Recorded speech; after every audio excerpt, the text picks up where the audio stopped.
कोरापुट जिला दशमंतपुर ब्लॉक अंतर्गत मुजांग पंचायत रे डंगायतपुर जेएलसी मंडल दिनिकिया गस्तरे मान्यवर बिशप आचार्य रेवेरेंड विधान नायक जेएलसी मंडली को गस्त करी समस्त स्थानीय विश्वासी पास्टर प्राचीन वरिष्ठ ख्रीष्टप्रेमी महिला पुरुष एवं युवक युवती मानक सह स्नेह प्रेम मिलमिशी रहिबा सह जीशु कृष्णकर रीतिनीति वाक्य उपरे संदेह प्रकट करथिले। प्रथम थर पर यही अंचल गस्त अंचलवासी उपस्थित थिले। जैलेम बिशप रेवेरेंड विधान नायक को स्वागत संबर्धना जणाइबा सह ऊपर ढुकिनी देई करथिले। तांकरी आगमन रे अंचल शांत परिवेश होइथिबा अंचलवासी अनुभव करथिबा देखिबाको मिलिथिला। एही कार्यक्रम रे कोरापुट प्रधान मंडली लिट्टीगुड़ा पेरेस मंडलीर पालक रेवी दिनेश कुमार चांद सभापति सुधाकर वेनिया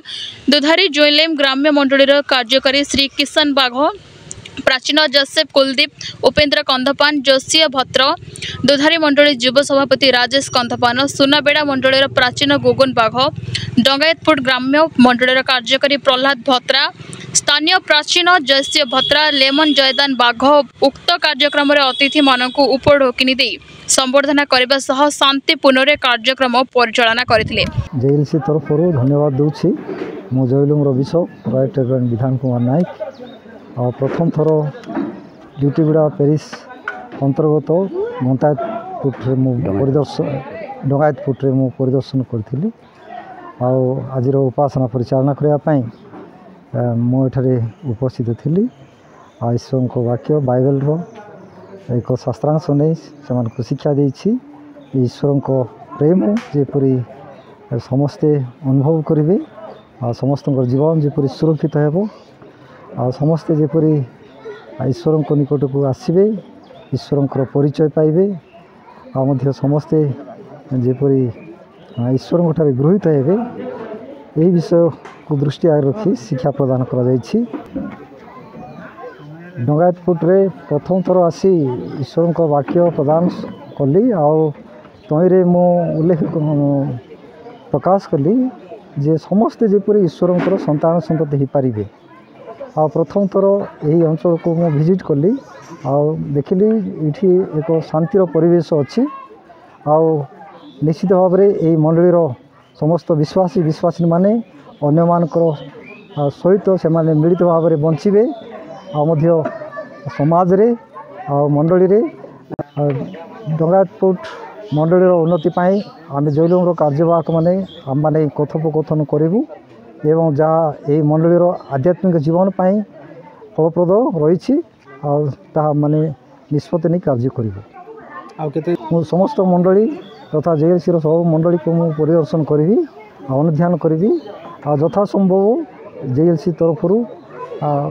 उन्नत करने केवल मंडली पाई नुहे समाज उन्नति पाई आम चेष्टा करी कार्य करूँ। आमर परिचय लिट्टीगुड़ा तालुकार डंगायतपुर अंतर्गत मंडली मो ना हूँ दयालु तुरुक मु 2013 ग्राम सभार सभापति थी 7/4/2013 रे बिशप सुभाष चंद्र गौड़ आसिक चर्च घर उद्घाटन करते आम मानकर केते सौभाग्य आज 2024 16/6 आमकर बिशप विधान नायक उपस्थित होती से आमकर ग्राम अति आनंद और खुशी आमर प्राय दीर्घ 130-40 वर्ष हो ख्रीस्टियान माने ख्रीष्ट होकरी प्रभुंकर सेवा कार्य आमे माने जेपरी व्यवहृत होकरी से बहुत खुशी आमकर तालुका मंडलीर भी सभापति महाशय अनेक कर्मी अच्छा से आमे बहुत खुशी आम पुष्पमाला दे गीत गान करी वाद्य जंत्र करी तांको आमे स्वागत करी आमे उपस्थित मंडली रे नहीं करी आसुछु। क्षत्रिय मो ना शरद चंद्र क्षत्रिय मोर नेटिव प्लेस होछि डंगायतपुर किंतु फैमिली सहित मु जयपुर रहूछि। मु जणे भ्राम्यमाण सुसमाचार प्रचारक समस्ते जेपरी सत्य संबंध ज्ञान प्राप्त हेबे यह ईश्वर इच्छा से मु विभिन्न पेरिस मंडली ग्राम्य मंडली जातीय स्तर में हो अंतर्जातीय स्तर में हो मो विभिन्न प्रोग्राम मन को जाए आ विशेषकर आज मैं बहुत खुशी आमर महामान्य बिशप जे कि यही छोट मंडली रे पदार्पण करिसेंती ताहा डंगाईपुर मंडलीवासी गोटे गर्वित आमे आ से आशा करुचु हो पारे भविष्य में से ए मंडली को आसबे आम मान को जहाँ जी शिक्षा चेतना परामर्श देइछंती आम गोटे क्षुद्र मंडली ताहा आम शिरधार्य मो ना हूँ प्रहलाद भत्रा आओ विशेषकर मो दीर्घ वर्ष है डंगाईपुर कार्यकारी भाव में रही कार्य कर आसुची आओ विशेषकर आओ बिशप महोदय तो आम चर्च रे तो प्रथम थर पर सी आसी आ विशेषकर आवा आगु आम तो मिनिमम 15 दिन आगु सी आसबे बोली आम ग्रामवासी समस्ते मंडलीवासी प्रिपेरेसन करूँ आज से आम मंडल गस्त कले आम मंडलीवासी समस्ते खुशी आ बहुत आनंद कारण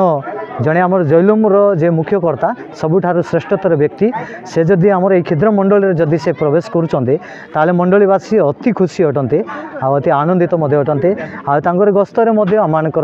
तालुकर प्रेसिडेंट तालुक पालक पुणी अन्य गेस्ट माने गस्तर साहाय्य कर मंडली को से उत्साह देकर पुणी आनंदजनक सुसमाचार पहुँचाई आगू को बढ़ाई लिटिगुड़ा तालुक सभार सभापति तो अत्यंत आनंदित जेहेतु आम मानकर मंडली रे जयलुमर बिशप आसी सी आमको उत्साह देइछंती अति सुंदर वाक्य मध्य परिवेषण करिछंती तेबे आमे समस्ते आनंदित आउ से एंती जेंति आमर अनेक ग्राम सब रही आउ से ग्राम मध्य सब परिदर्शन करबे आ वाक्य प्रचार करबे जेमति कि अनेक लोक आमर मंडली रे सामिल हो पारे से अनुरोध करुली आज पट्टांगीरू दिलीप खरांको रिपोर्ट संघर्ष टीवी।